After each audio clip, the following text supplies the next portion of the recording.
Assalamualaikum warahmatullahi wabarakatuh.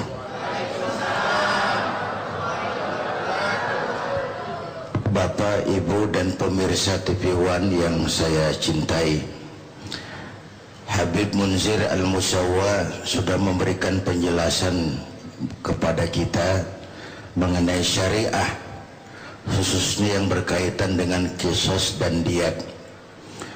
Mudah-mudahan itu menambah perbendaharaan ilmu kita dalam memahami syariat Islami, bahwa tidak ada akibat tanpa sebuah sebab. Orang sering hanya melihat akibat dengan tidak melihat penyebabnya. Karena itu Islam adalah seperangkat aturan. Orang Islam, orang yang terikat kepada aturan-aturan yang disebut dengan syariah. Peraturan ini diturunkan oleh Allah Subhanahu wa ta'ala. Logikanya, Allah pencipta manusia. Allah tahu benar kemampuan maksimal manusia. Maka peraturan yang diturunkan Allah yang pencipta manusia tadi pasti sesuai benar untuk manusianya. Allah yang bikin manusia, Allah yang bikin peraturan untuk manusia, pasti peraturan itu cocok untuk manusianya. Pabrik mobil di Jepang bikin mobil namanya Toyota. Lalu dia turunkan peraturan, buku peraturan, ini mobil namanya Toyota. Kecepatannya sekian ratus kilometer per jam. Kalau rusak memperbaikinya ini, onderdilnya ini. Karena pabriknya yang bikin mobil, pabriknya yang keluarin buku, pasti buku itu sesuai dengan mobilnya. Nggak bisa kita punya mobil Toyota rusak diperbaiki dengan buku petunjuk yang dikeluarkan oleh mobil Fiat. Mobil makin rusak. Jadi kalau manusia kepengen baik, dia harus pakai peraturan yang dibikin oleh manusia, oleh yang bikin manusia, yang dibikin oleh yang bikin manusia. Dia tahu benar tentang kemampuan manusia, dia tahu benar kemampuan manusia maksimal, maka peraturannya pasti sesuai untuk manusia. Contoh, manusia laki-laki senang perempuan, perempuan senang laki-laki, ya Bu. Jangan yang gadis, yang nenek-nenek masih gini bro. Allah Maha tahu, maka turun syariat boleh itu, tapi salurkan lewat pintu yang disebut nikah. Inilah hukum. Maka seluruh syariat Islam itu wataknya ada tiga. Pertama, al-musawat bainan nas fi takalifil ahkam. Semua manusia sama dalam berhadapan dengan hukum Allah. Ini dulu, mencapai proses keadilan. Semua sama dalam berhadapan dengan hukum Allah. Dan itu sudah dididik lewat kehidupan masjid. Ini kan kita nih semua sama nih. Nggak ada warga kelas 1 di sini. Coba lihat adab masjid itu sudah ke arah sana. Siapapun masuk masjid, copot sendal, buka sepatu. Lurah masuk masjid, buka sepatu rah. Camat masuk masjid, buka sepatu mat. Gubernur masuk masjid, buka sepatu nur. Itu dalam implementasi yang paling kecil. Semua sama di hadapan Allah. Yang paling mulia kan yang paling takwa. Ini sekarang di negeri kita, kalau timbul masalah, nyari yang tanggung jawab, banyakkan yang jawab daripada yang nanggung. Bener Pak, banyakkan yang jawab daripada yang mau nanggung. Semua jawab, semua, apalagi jurus ngeles paling bisa nih. Jurus ngeles, jurus bekelit, ini zamannya nih. Tahu belajar silat di mana? Jurus ngelesnya macam-macam. Oh, bukan kami yang tanggung jawab, bukan kami. Urusan tanggung jawab, banyakkan yang jawab daripada yang nanggung. Bapak Ibu hadirin yang saya hormati, oleh karena itu sikap al-musawat bainan nas fi takalifil ahkam. Semua manusia sama dalam berhadapan dengan hukum Allah. Tadi sudah jelaskan oleh Habib bagaimana Imam Ali kalah berperkara, kalah dalam berperkara. Kita tidak kepengen TKI kita dianggap manusia cuma karena punya perkara, tapi waktu bekerja dianggap budak. Itu penghinaan. Kenapa lebih pandai Korea Selatan menghargai orang kerja? Kenapa lebih pintar Taiwan bahkan Hong Kong menghargai orang kerja sebagai pekerja, bukan sebagai budak? Saat bekerja diperlakukan sebagai budak, saat melanggar hukum baru diperlakukan sebagai manusia. Bapak Ibu hadirin yang saya hormati, ora pati diwongke dulu. Orang itu kan kepengen diorangin, dan itu watak syariah. Bapak Ibu hadirin yang saya hormati, saya pernah sampaikan episode apa belum saya lupa, bagaimana Umar bin Khattab, Amr bin Abbas waktu jadi khalifah, di sebelah istananya itu ada gubuk reot kepunyaan Yahudi.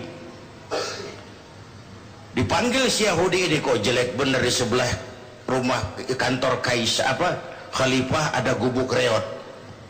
Yahudi sini. Iya Pak. Kamu tahu? Ya nggak tahu Pak. Memang saya belum kasih tahu.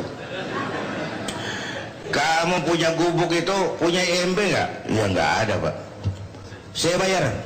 Nggak mau Pak. Saya cuma segubuk-gubuknya. Saya beli 2 kali lipat.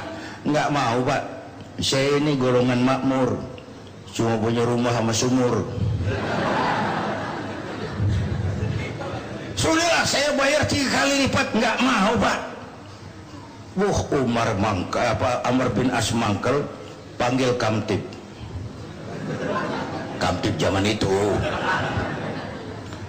Gusur, ambil derek, ditarik gubuk Yahudi itu. Wah, kerubuh. Berlinang air mata si Yahudi. Begini nasibnya orang kecil. Diderek, digusur rumah saya. Ini Amr bin As kan gubernur, di atasnya masih ada khalifah. Saya mau lapor ke atasannya. Laporlah Yahudi ini menuju Medina. Bayangkan Mesir, Medina, cuma untuk cari keadilan. Sambil jalan sambil berpikir, gubernurnya aja sadis begini, apalagi presidennya. Gubernurnya main tarik, main gusur. Apa saya Yahudi bukan Muslim, apa diterima pengaduan saya?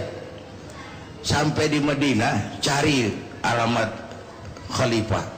Ketemu orang lagi tidur di atas daun korma di depan masjid. Selamat siang Pak. Siang.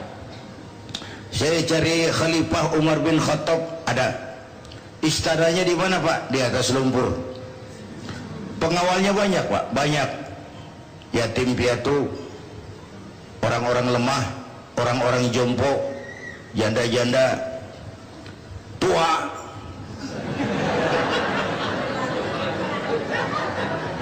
Baik Kiai, tahan dulu, ini semakin menarik sekali kisah yang dikisahkan oleh Kiai. Pasti Anda semua yang berada di sini cukup penasaran. Kita akan lanjutkan lagi bagaimana kelanjutan dari kisah tersebut, tentunya masih bersama kami dalam Damai Indonesiaku. Tetaplah bersama kami.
Baik Bapak Ibu dan pemirsa TV One, tadi sampai janda ya? Jangan. Ya. Lalu si Yahudi tadi tanya lagi, Pak, kalau itu pengawal Khalifah Umar, pakaian kebesarannya apa Pak? Biasanya kan pejabat tinggi itu pakai yang mahal-mahal. Oh iya, pakaian kebesarannya cuma dua. Apa itu? Malu dan takwa. Itu pakaian yang dia pakai selalu dalam melaksanakan tugas sebagai khalifah. Pakaian kebesarannya cuma dua, malu dan takwa. Itu yang tidak banyak dimiliki pejabat kita sekarang. Pakaiannya bagus-bagus tapi perbuatannya jelek-jelek. Ini pejabat di luar negeri.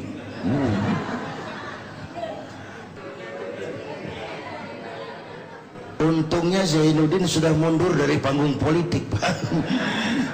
Padahal saya pernah ikut mimpin partai, ikut pemilu dulu zaman jahiliyah.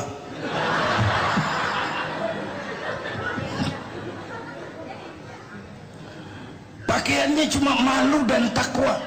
Ini budaya malu yang tipis ini, setipis kulit bawang. Kadang-kadang malu sama atasan tapi nggak malu sama Tuhan. Ini kacau nih.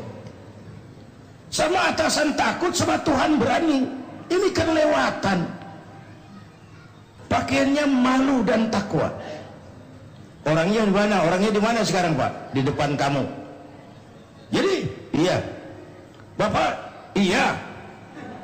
Bapak Umar yang kamu cari, saya. Oh, saya mau lapor, Pak. Lapor apa? Gubernur Bapak di Mesir tuh sadis, Pak. Saya punya gubuk segitu-gitunya, dia mau ambil, saya nggak mau. Dibeli 2 kali lipat, saya nggak terima. Terus Kamtib dipanggil, Pak.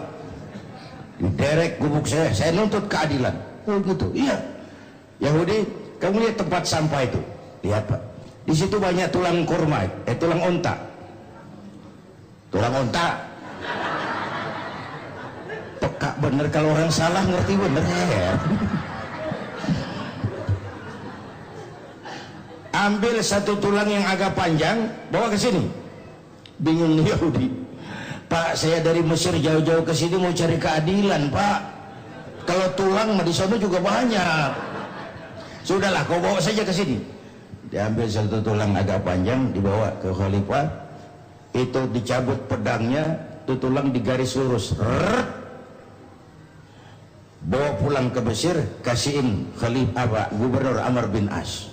Makin bingung Yahudi, jauh-jauh cuma dapat tulang. Tapi sudahlah, berangkat pulang ke Mesir. Sampai di kantor gubernur, langsung ketemu. Lapor, Gubernur. Apa, Pak? Saya dari pusat. Pusat. Saya ketemu khalifah, ketemu presiden. Terus ini tulang. Diambil tulang tuh, ada garis lurus di situ. Gemeter Amr bin As. Keringet kayak biji jagung meletus. Gemeter, pucat. Yahudi. Iya, Pak. Gubukmu ambil kembali. Kepala Kamtib, sini. Diriin lagi rumahnya. Diriin. Nggak jadi. Makin bingung Yahudi. Ini ada gubernur dapat tulang gemeter.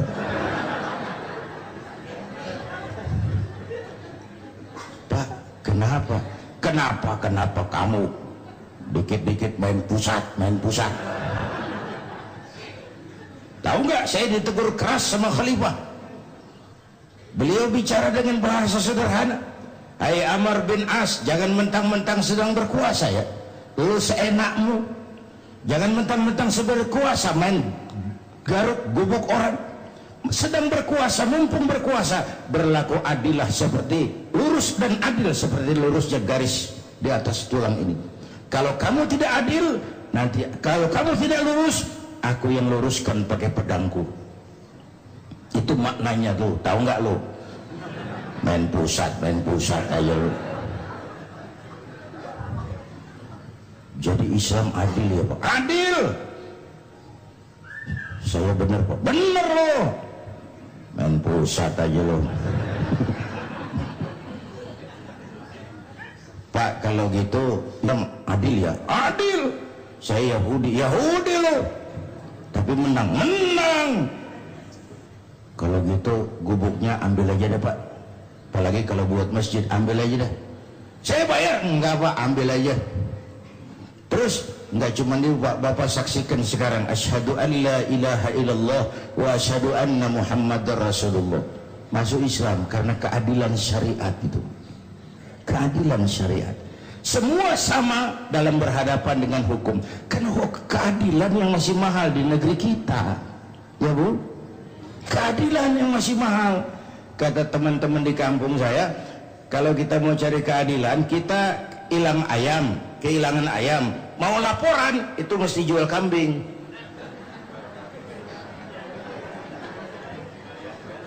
Nanti diurus perkaranya, kepengen menang mesti jual sapi. Gara-gara laporan ayam hilang, kambing hilang, sapi dijual. Itu harga keadilan masih sangat mahal.